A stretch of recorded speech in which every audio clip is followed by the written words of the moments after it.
मैं इनको कैसे दिलासा दूं? अरे नहीं नहीं नहीं, नहीं। अरे नहीं चाची, देखिए इनको संभालिए।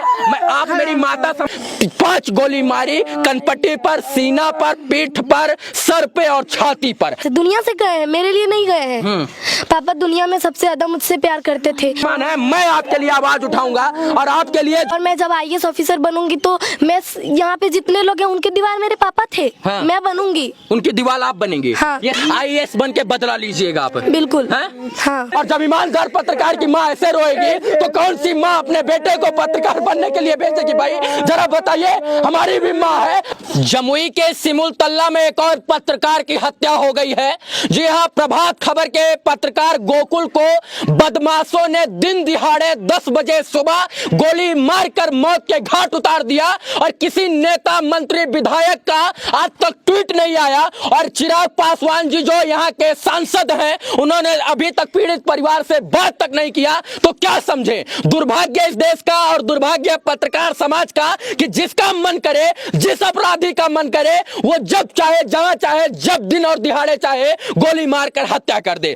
ये गोकुल कुमार के पिताजी हैं जो रो नहीं रहे हैं। कहना बहुत कुछ चाहते हैं लेकिन कह नहीं पा रहे हैं। ये इतना रोए हैं कि इनके आंखों का आंसू सूख गया है। ये उनकी बेटी है जो अभी IAS बनने का सपना देख रही है। इनके पिताजी भी चाहते थे कि ये बिटिया IAS बने। उनकी धर्म पत्नी है जो इनका रो रो कर आंखों से आंसू सूख गया है, मांग का इनके सिंदूर उजड़ गया है और अभी तक किसी भी नेता, मंत्री, विधायक का ट्वीट नहीं आता है। तो दुर्भाग्य है। अब ये कितना रोए, इतना रोए कि इनके आंखों से आंसू चला जाए। ये उनकी माता जी हैं जो उस दिन से 6 दिन से रो रो कर जिनका बुरा हाल हो गया है और ये रो रो कर जो है बेहोश हो जाती है। लेकिन किसी भी नेता, मंत्री, विधायक ने इनसे न सिर्फ फोन पर बात की, न अपराधियों को सजा का प्रावधान हुआ और सिर्फ गिरफ्तारी के नाम पर मजाक हुआ है।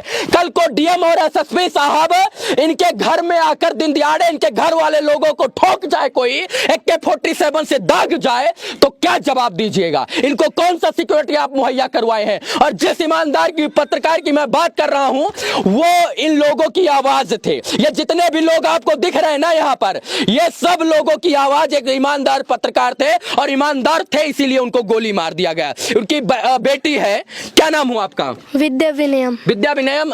पिताजी अब नहीं रहे। पिताजी का क्या सपना था? मुझे IAS ऑफिसर बनाने का। अब वो सपना रहेगा या सपना ही हो जाएगा? रहेगा। मैं पूरा करूंगी अपने पापा का सपना। आपके पिता को गोली मार दिया बदमाशों ने। हाँ। आपके पापा ईमानदार थे इसलिए मारा गया। हाँ। हाँ? हमेशा अच्छे इंसान को उठा लिया जाता है। हाँ। और बुरे इंसान रह जाते हैं बुराई करने के लिए। इसलिए हमारी दुनिया बहुत खत्म होती जा रही है। अब पिताजी हैं नहीं तो कौन पढ़ाई लिखाई का जिम्मा उठाएगा? सरकार नहीं आएगी आपके लिए? आएगी, उनको आना पड़ेगा।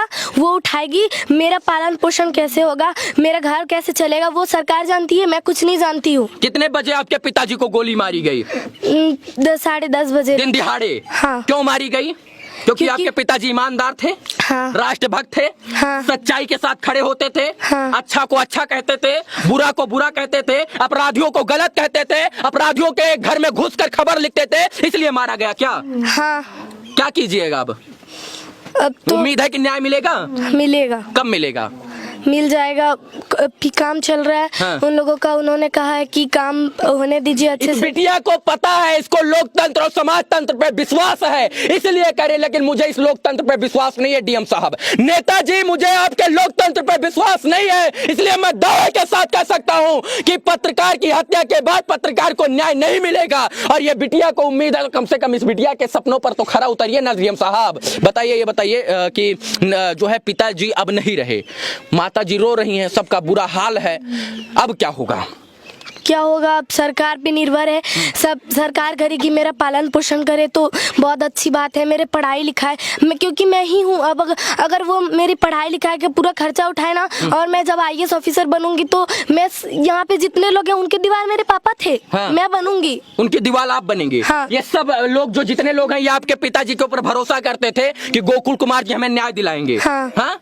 लेकिन जो न्याय दिलाता उसी की हत्या कर दी जाती है। हाँ। अब सोचिए जो है महोदय महोदय लोग, किसी का नाम मैं नहीं रखना चाहूंगा, महोदय और माननीय लोग जरा सोचिए कि ये बेटी अपने बाप के गोद में खेल कूद कर पड़ी थी और बड़ी हुई थी, कंधों पर बैठकर स्कूल जाती थी। पिताजी का सपना था कि ये डीएम बने, लेकिन सपने को सपने में मिला दिया, क्योंकि इस देश में अपराधी खुलेआम घूमते हैं, दिन दिहाड़े गोली मार देते हैं। इनके पति को जो है मार दिया गया, इनका मांग का सिंदूर उजड़ गया है। ये माताएं जो रो रही हैं, मैं इनको कैसे दिलासा दूं? अरे नहीं नहीं नहीं, नहीं।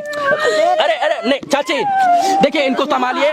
मैं, आप मेरी माता समान है, मैं आपके लिए आवाज उठाऊंगा और आपके लिए जो है मैं आवाज उठाकर लोगों तक पहुंचाऊंगा।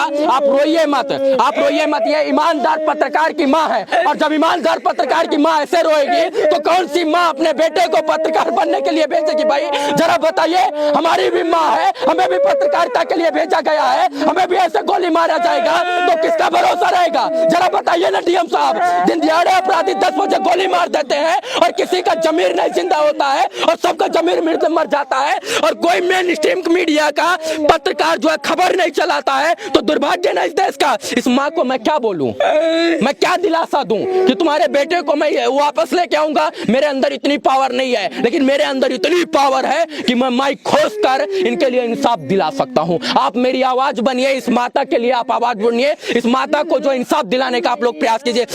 इनका आंखों का आंसू छीन गया है, आंखों का इनका एक इकलौता बेटा जो था वो कहीं ना कहीं उनके ऊपर से साया उजड़ गया। ये किसको अपना बेटा कहेंगे? ये आस लगाती थी कि गोकुल पत्रकार हमारा बेटा सुबह शाम आएगा, अब इनको आस नहीं है, क्योंकि इनके बेटे को अपराधियों ने सुबह 10 बजे 5 गोली मारी, कनपट्टी पर, सीना पर, पीठ पर, सर पे और छाती पर। अब जरा सोचिए, जिस राज्य सरकार में, जिस सरकार में मंसूबे इतने अच्छे हों अपराधियों के, उस देश में पत्रकारों का क्या होगा?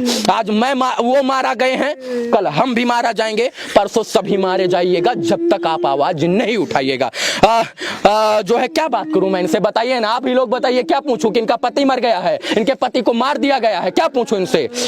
हम लोग आपको न्याय दिलाएंगे, आप चिंता मत कीजिए, आप हमारी बहन समान हैं, और आप रोइए मत। आपके पति ईमानदार थे, वो मरे नहीं, वो शहीद कहलाएंगे, उनको शहीद का दर्जा मिलना चाहिए। क्योंकि जितने लोग आपको यहाँ पर दिख रहे हैं ना सर, ये उनकी दीवार थे, आवाज थे उनकी। अगर किसी के पेट में दर्द भी होता था, कोई गुंडा मवाली माफिया परेशान करता था, तो वो आवाज गोकुल कुमार इनकी बनते थे। बिटिया, अब कौन आवाज बनेगा? मैं। आप बनिएगा। आपको भी मार दिया जाएगा तो?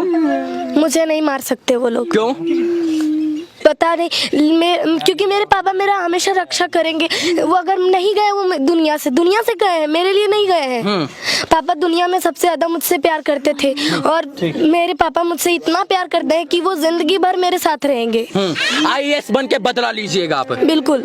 हाँ, आईएएस बनिएगा। हाँ।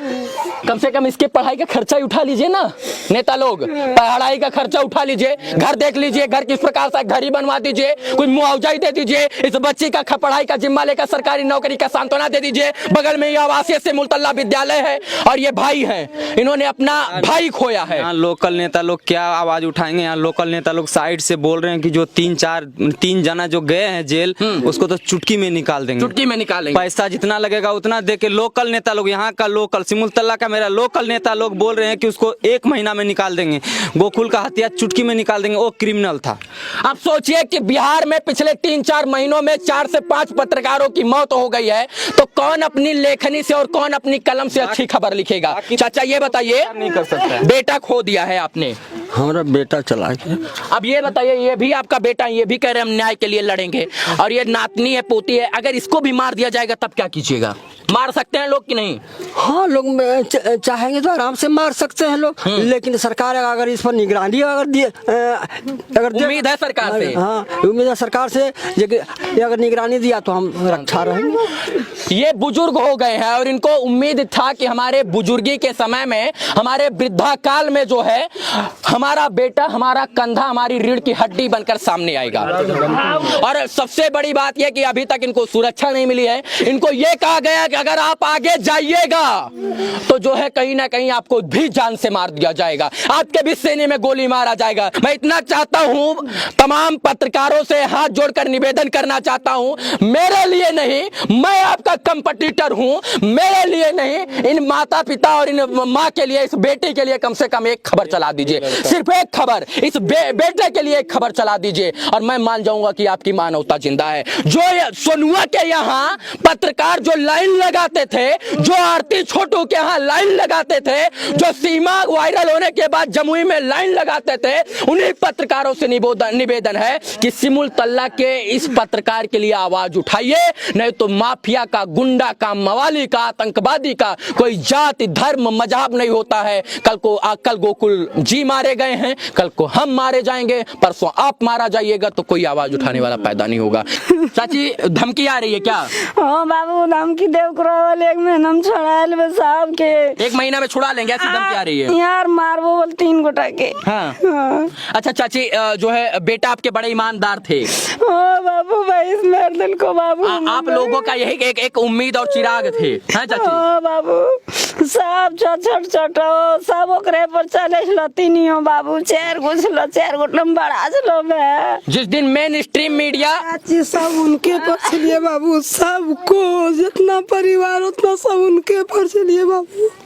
बताइए, पूरे परिवार का जिम्मा था उनके ऊपर, लेकिन अब चिराग नहीं रहा तो कौन जिम्मा उठाएगा? लेकिन चिराग जी, आप चाहें तो यहाँ के सांसद हैं, इनके घर का चिराग आप बन सकते हैं, और चाहेंगे तो चिराग बन जाएंगे तो ये लोग सराखों पर बिठाएंगे, जमुई के लोग आपको महामहिम मानेंगे। इसलिए आपसे हाथ जोड़कर निवेदन है, कम से कम इनसे फोन से तो बात कर लीजिए ना चिराग जी। और एक बार और कहना चाहूंगा कि पत्रकार सुरक्षा कानून बहुत जल्द बनना चाहिए, ऐसा मैं केंद्र सरकार से मैं मांग कर रहा हूं, नहीं तो लोकतंत्र के चौथे स्तंभ को ऐसे ही मारा जाएगा, दिन दिहाड़े गोली से भूना जाएगा और कोई आवाज उठाने वाला पैदा नहीं होगा। जिस दिन इलेक्ट्रिक मीडिया जो है 5 मिनट का बुलेटिन प्राइम टाइम में, जिस दिन प्रिंट मीडिया अपने फ्रंट टाइम पे और फ्रंट पेज पे, और डिजिटल मीडिया 2 कवरेज इस पत्रकार समाज के लिए कर देगी, उस दिन यहाँ के लोगों को न्याय मिल जाएगा। बाकी सिमुल तल्ला, आप लोग आइए, इनकी आवाज उठाइए, ऐसा मैं आह्वान करके जा रहा हूं। बाकी इस वीडियो को देखने के लिए तमाम दर्शकों का पुनः एक बार बहुत बहुत आभार, शुक्रिया, शुभकामना मित्रों, धन्यवाद।